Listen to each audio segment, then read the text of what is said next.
ನಂಬಿಕೆ. 3 ಅಕ್ಷರ ಇರೋ ಪದ. ಈ ಪದದಿಂದ ಎಷ್ಟೋ ಮಿರಾಕಲ್ಸ್ ಆಗೋಗಿದೆ, ಏನೇನೋ ಪವಾಡಗಳು ನಡೆದೋಗಿದೆ. ಅದರಲ್ಲೊಂದು ರೀಸೆಂಟ್ ಆಗಿ ನಡೆದ ಘಟನೆ. ಒಬ್ಬ ತಂದೆ 2 ವರ್ಷದಿಂದ ಕೋಮಾದಲ್ಲಿದ್ದ ಮಗ ಇನ್ನು ಬದುಕಲ್ಲ ಅಂತ ಡಾಕ್ಟರ್ಸ್ ಹೇಳ್ತಾರೆ.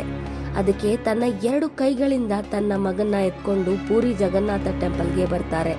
ಅವ್ರಿಗೆ ಏನ್ ನಂಬಿಕೆ ಇತ್ತು ಅಂತಂದ್ರೆ, ನನ್ನ ತಂದೆ ಪೂರಿ ಜಗನ್ನಾಥ ನನ್ನ ಮಗನ್ನ ಬದುಕಿಸ್ತಾನೆ ಅಂತ.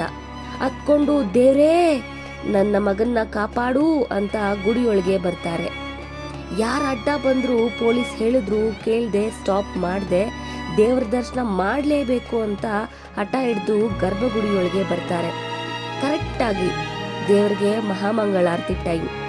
ದೇವರ ಪಾದಗಳ ಹತ್ರ ಇರೋ ತೀರ್ಥನ ಇನ್ನು ಬದುಕಲ್ಲ ಅನ್ನೋ ಸ್ಟೇಜ್ ನಲ್ಲಿ ಇರೋ ಚಿಕ್ಕ ಹುಡುಗನ ಮೇಲೆ ಹಾಕ್ತಾರೆ.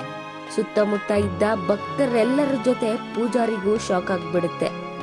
ಆ ತೀರ್ಥ ಬಿದ್ದಾದ್ಮೇಲೆ 2 ವರ್ಷದಿಂದ ಎದ್ದು ಏಳ್ದೆ ಇರೋ ಹುಡುಗ ಫಸ್ಟ್ ಕೈ ಅಲ್ಲಾಡಿಸ್ತಾನೆ, ಮತ್ತೆ ತಲೆ ಅಲ್ಲಾಡ್ಸೋದಕ್ಕೆ ಶುರು ಮಾಡ್ತಾನೆ. ದೇವರ ಮೇಲೆ ಇಟ್ಟಿರೋ ನಂಬಿಕೆನೇ ಅಲ್ವಾ ಅವರ ಮಗನ್ನ ಕಾಪಾಡಿತ್ತು. ದೇವ್ರಿದ್ದಾನೆ ಅಂತ ನೀವು ನಂಬ್ತೀರಾ? ಹಾಗಾದ್ರೆ ಕಮೆಂಟ್ ಮಾಡಿ ಐ ಬಿಲೀವ್ ಗಾಡ್ ಅಂತ. ನೀವು ಆ ವಿಡಿಯೋನ ಒಂದ್ಸಾರಿ ನೋಡಿ, ಗೂಸ್ ಬಂಪ್ಸ್ ಬಂದ್ಬಿಡುತ್ತೆ.